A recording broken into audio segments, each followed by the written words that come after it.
What's up guys, and welcome to today's video. This video is not like my usual videos. It's got absolutely nothing to do with training and nutrition, but it's more of a video where I'm sharing my experience of hair loss over the years with you guys, which I'm sure many of you can relate to, as it's quite a common thing. I'm going to talk to you a little bit about what you can do if you are facing some of the issues which I have in the past. And I'm also going to take you through a full hair transplant procedure which I've just gone through. Now before we get into the thick of this video, I'm just going to share with you my experience of hair loss over the past 10 years. In my late teens, early 20s, didn't really notice that much. Hair was relatively thick. I could do whatever the hell I wanted to with it. I used to straighten it, I used to do all kinds of crazy stuff, and it was fine. But I was kind of prepared for hair loss to occur because every male in my family had lost hair. My dad had lost it very early on. I saw pictures when he graduated when he was 21, 22. Same thing with my brother, who's 2 years younger than me, and he lost it pretty quickly to the point where he just had to shave it off. And it got to the point where I did notice quite a bit of thinning. You know, the stuff which I was doing with my hair previously in terms of styling it wasn't really working out. It was kind of like quite thin and wiry. You know, if I was walking outside and a gentle breeze would come across my head, it would completely waft everything over to one side, exposing the bald spots, leaving me slightly embarrassed whilst I put everything back in place, hoping that no one around me had seen the truth of what my hair situation was really like. So what I did, it was 2017, you know, I'd kind of been bracing myself for this. I thought, you know what, it's time to shave it off. So here we are, saying farewell to the hair, to the bush, to the pubes. It's doing absolutely nothing in Thailand. Look how cute it is. It's been fun while it's lasted. It's been fun. You know, like zero everywhere, all gone. I'm not gonna lie, I was a little bit depressed after, the week after especially. I was like, this is it. This is how I'm gonna be, you know, for the rest of my life. And although, you know, obviously I would have preferred to have had hair, I accepted it and I got on with my life. And what I actually did, I let it grow back a little bit more because my barber was like, well, you still got quite a bit of hair on the top of your head, just let it grow. So I did let it grow for a bit. Did what I could in terms of fade and everything, and it did look all right. In fact, quite a lot of people actually thought I'd had a transplant, but I hadn't. There was a few little tricks, forms of witchcraft which were being involved. However, if I'm being honest, I did use things like Topic and this 3D hair fiber, which actually gave it a thicker appearance. Right, so check this out, folks. I'm going to show you some trickery which I've incorporated over the past few months to deceive people of the truth of what is occurring at the back of my head. You might be able to see it in a moment. It's not looking too bad, to be honest. It looks alright. Well, semi-alright. And that is because of this powder right here, the 3D hair. This is not a sponsored post, but they've been, this is a very cheap solution to the issues which you might have been having. There were a few embarrassing moments. Those included either going to the barber with it on and then the barber cutting your hair and just having black crap all over their hands and, you know, machinery, and they're like, oh okay, yeah, this guy's tried to cover up the fact that he's bald. There's other scenarios where it's been raining outside and it kind of like, you know, it just drips off a little bit and smudges, you know, even to the point where it starts to come down in front of your head, which is also quite embarrassing. And I think the worst one as well is, you know, there's been a few times where I've been just like hanging out with a chick, you know, just have like a lovely lady next to me, talking to her, you know, just relaxing, and then she'll just start rubbing a hand through my hair. And I'm just like, you do not want to be doing that. And I kind of sit there and I'm just like, you know, just moving myself away from a hand, or just grabbing a hand to move it away from my head, because she keeps doing that, her hand is going to be black and I'm going to be very white at the back. So that happened more than once, and it was, you know, it was a little bit awkward. So it left me with two options. Either I just fully shave it off and get on with it again, or I look into getting a hair transplant. So like anybody else who is dealing with hair loss, you know, you do your research, you try and figure out, well, what can I do in order to regrow hair? What can I do to, you know, keep it? You know, I've done my research and, you know, there is no proven cure for hair loss, which I think is a bit ridiculous considering, you know, we're sending all these things out to space. We've got some of the craziest technology, you know, even like artificial intelligence is around the corner, yet we still haven't figured out how to regrow hair, which doesn't make any sense to me. But anyway, there are a few things out there on the market which you can potentially use to maintain your level of hair, but again, it really depends upon the individual because everyone reacts differently to different forms of medication. You know, there's things like Propecia or finasterides, you know, it's the same thing, similar thing anyway. You've got Regain, Rogaine, which is like a shampoo which you massage into your hair. You got PRP, which is where you take your own blood, put it in a centrifuge, and inject it into your scalp to try and stimulate growth. And obviously, you've got things like you get like a tattoo, where you have like the outline of your hair tattooed on. So there's all these different options which I looked into, but you know, for me, I wanted to have a look into the hair transplant procedure. But first of all, the most important thing you need to do is actually have a consultation with someone, because something which is quite interesting, which I realized after my first consultation, was that it's not suitable for everyone. I reckon about 10 to 15% of clients that walk through our door are suitable. The rest, 80-85% aren't suitable. Really? For me, the biggest criteria is I dissuade young men under 30 to undergo the surgical process. What I would like is from our end for them to try and do something to preserve their existing hair. Things like using Regain and/or considering finished prime. Because what happens is, one of the things that we have noticed with improvement in technology, the transplanted hair never sheds. Yeah. So you don't want to create a situation where you have a thick mop at the front and the rest keeps progressing aggressively. Yeah. Hence, I think age is key, family history is key as well. When I had the consultation, I was a good candidate for it, which, you know, it kind of encouraged me to do it even more so. You've lost a reasonable amount for it to bother you, but also there's sufficient amount at the back for us to undo all the damage. So you got people like Athlete X, who's getting his marker pen out, drawing on his muscles. You've got people like me, who's getting people with marker pen drawn on their freaking hairline.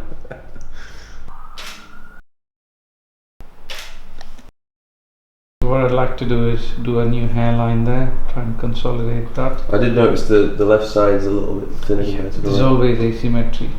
First of all, how long can I not wear a cap for? And the second question, how long until I can work out again and start exercising? I think probably an easier option would be to analyze how long the redness lasts. Okay. Now what we're trying to do is, we are obviously opening up your pores, sliding the hair back in.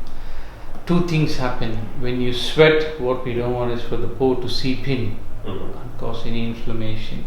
Infections are unlikely, but prolonged inflammation not ideal either. And secondly, gym equipment is something full of bugs. I mean, hundreds of people touch it. Yeah. So my advice would be 2 weeks. Now there's a lot of people who say, oh, you know, you should go to Turkey, get it done in Turkey, it's cheap. You know, it's got a bit of a reputation there for being the place to be if you want to get a hair transplant done. And to be fair, you know, there's some good clinics out there. Not that I've been there, but I did a little bit of research. There are good clinics. You are going to get it cheaper than, you know, if you were to get it done in London. But the big thing about when you're getting a hair transplant done is it really is down to the surgeon who is doing the procedure itself, okay? If I'm getting something like this done on my hairline, which is very important to me, which a lot of people are going to see, I want it to be done by the best of the best, okay? And I don't care if it does cost me a lot of money, you know, it's like anything in life, you get what you pay for. Okay, so I wanted to find somebody who knows what they're doing, okay? Somebody who has experience in the game, someone who's been doing it for 8 to 10 years, someone who has been very consistent with delivering results, and somebody who has, you know, a long list of testimonials which I could look at and get some confidence from. So here we are, bright and early. It's 8 o'clock in the morning, day one of the procedure. I'm on Harley Street, just outside of 98, the private clinic. And I don't really know what to say. I feel a mixture of feelings. I'm excited, a little bit nervous. I don't really know what to expect. The last time I had any kind of surgery was like, I don't even know. I've never had surgery. So yeah, I'm looking forward to just getting it over and done with, to be honest, and get onto the road to recovery.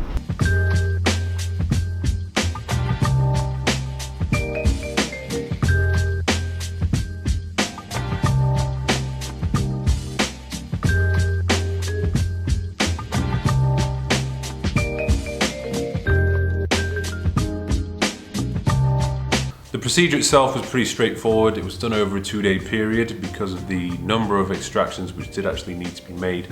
First things first, had the head shaved. It's so weird having no hair. Alright.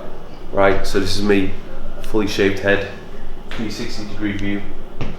Again, I don't really know, I'm looking in the mirror, I'm like, if I had to rock this hairstyle, obviously I just have to rock it, but hair looks better. So yeah, this is probably the last time you're going to see my hair like this. It's probably going to look pretty messed up in a couple hours time. Took some drugs. Mine is getting fully drugged up. Okay, so that's your antibiotic. These are anti-inflammatories, so 8 of those. What's the max amount of these you can take in one go? In a day, about 4 tablets. Cheers.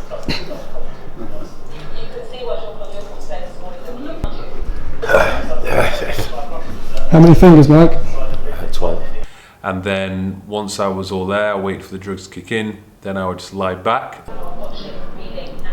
So now this part of the procedure is me chilling out, letting the drugs do their business, and then they're going to flip me over and start jabbing me with needles to numb the area, and then off we go.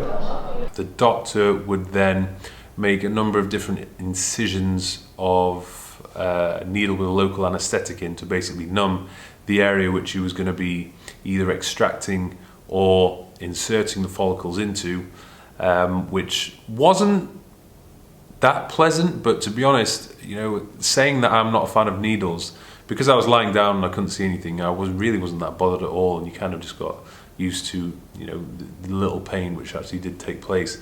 And then after that you couldn't really feel anything, so it was just it was a long process, because obviously each follicle needed to be taken out individually, but I was keeping myself busy. I was listening to podcasts, and I was chatting to the team whilst the procedure was being done, so I was fully awake for all of it, snoozing off every now and then. Had a lunch break for about half an hour and then went back in. More injections to the front of the head. Yeah. And the doctor carried on doing his thing. Right, so day one is officially complete. Wasn't too bad, to be fair. I mean, I kind of just feel a bit drained, and there is a sort of stinging on the top of my head. If you just have a quick look, you can see the area. We've got the side, we've got the back. This is where all the hair was taken from. So what I've been told to do every hour is to apply salt water to my head, just spray it on my head. It's basically just to prevent my scalp from scabbing over, because we do not want one big scab on my head. So I guess I just spray myself like I'm a flower. The second day was very much the same, but because I kind of knew what to expect, I was fully prepared for it all. So I feel like I enjoyed it a lot more. I was a lot more chilled out. I was just chatting away, talking to the team, dozing off every now and then, listening to podcasts, and then before you know it, it was all done. So we have finished day 2. It is complete. I'll show you a little da-da-da, da-da-da, da-da-da, da-da-da. So basically they just thickened up the hairline area, and also did a lot of work on the crown. Did some more extraction, a little bit because I was on quite a lot of drugs today. Good news is it's all done, and there is a bit of a swelling. I do feel like my head is just like throbbing a little bit. So yeah, all done and dusted. I'm going to keep you posted over the next few days. So it's now 4 days after the procedure. Everything has gone swimmingly, no issues whatsoever. I've now stopped spraying myself. I'm just going to be applying shampoo morning, evening, help the scabbing kind of come off. It does feel nice to touch my head again. And yeah, it's been a weird few days, I'm not going to lie, because obviously I'm quite active, I'm sociable, I like to go out and exercise. I haven't really been able to do that. I've been a bit of a hermit. I kind of just stayed indoors. And obviously with the fact I have to spray my head every 30 minutes kind of restricts you with what kind of things you can be doing. And obviously you can't sweat. So not being able to go to the gym has been a big thing for me. But you know, it's just one of those things. It's worth it. I've been busy, I've been doing work. So that's something you need to bear in mind if you're getting this procedure done. And they have given me, you know, a nice little manual to help guide you through the post-op process. And this is something quite interesting which I thought I'd share with you. Please note that it's normal for some or all of the transplanted hairs to fall out after the first 3 to 6 weeks. Hair implant shedding and shock loss is part of the recovery. These are only the hair shafts, while the actual hair follicles remain intact with the scalp. Please do not expect to see your full 100% growth before the end of the 9-month and sometimes full 12-month period. So that's interesting. I'm going to continue to take finasteride. I'm going to have to do another video discussing this on my thoughts on it. It has been a month since I've been taking the medication, 1 pill daily, and so far no side effects. I was very kind of hesitant about taking finasteride because I did a little bit of research on it, like I would do with anything I'm putting into my body, and there was some potentially very scary side effects. You know, getting depressed, having a foggy head, and the worrying ones were loss of sex drive, not being able to get a erection, and not really busting very large loads. So obviously I was very put off by that, but I did feel like a lot of it was quite sort of scaremongering. Even though it's been 1 month, so far everything's been good. You know, no real side effects. I'm happy. You know, I'm looking in the mirror, I feel good. I'm energetic. My mind is clear. I'm frisky. I'm supplying that good D. I'm undressing women, and I'm hard. And I'm, you know, unleashing some heavy loads. So everything is fine. But you know, it's a medication which different people will respond in different ways to it, obviously. So. You know, some people are going to have some negative side effects. Other people won't see any side effects whatsoever. But I will, like I said, I'm going to keep you posted. I'm not really going to know how it's affected me unless I've been taking it consistently for 6 months, 12 months, and then I can share my story with you. And I do want to finish this video with a little bit of advice to you guys. You know, guys who are losing their hair. All right, it's not pleasant. Obviously, it's a massive mind fuck. And you know, one of the things which I recommend you do is actually just shave your head, okay? Because first of all, you never know, you might actually like it, okay? It'll be a bit of a shock at first, but you may get used to it and you might like it. And if you combine it with the fact of, you know, exercising, eating healthy, you know, maybe even get a little bit of a cheeky tan, you might look good, okay? I don't mind my head being shaved. In fact, I will continue to have my hair short, but I would just obviously like the crown to be covered and for the hairline to be a little bit further forward. It was one of the main reasons why I wanted this procedure done. I'm not going to grow it out and start styling it again, especially with what I do for a living. And one thing which I noticed when I shaved my head, it doesn't affect my life massively. You know, I can still do my day-to-day things. People get used to it. You know, obviously people at first would be like, oh my God, where's your hair gone? And then, you know, people are just used to you not having hair. And the thing is as well with the ladies, you know, it did not stop me getting ladies at all. You know, if anything, it just kind of made me want to improve my chat game up even more, you know, because I thought it was going to affect my success rate with the girls, but it doesn't. As long as you are confident, you have a decent personality, and you can make a woman laugh, they're going to like you. And guess what? If you can make other people laugh, then that's just an added bonus. If you have the ability to take a joke and to actually make fun of yourself, it'll usually work out in your favor, and it only shows that you're confident and that you're comfortable in your own skin. This is my journey so far. Obviously, I'm going to keep you guys posted with how things are going to look in, you know, a couple months' time, 6 months' time, 12 months' time. And even Dr. Reddy was saying himself that, you know, sometimes the results are so good that you kind of get addicted to it and you want to go back and, you know, have more done. So, you know, I'm hoping this will be enough to give me the results which I want. and I'm going to be happy with it. Big shout out to the private clinic and Dr. Reddy for working his magic, very much appreciated. I can't thank them enough. If you want more info on what they offer, just check the link in the description and go visit their website. Thanks for watching, guys. Don't forget to subscribe. I'll see you soon.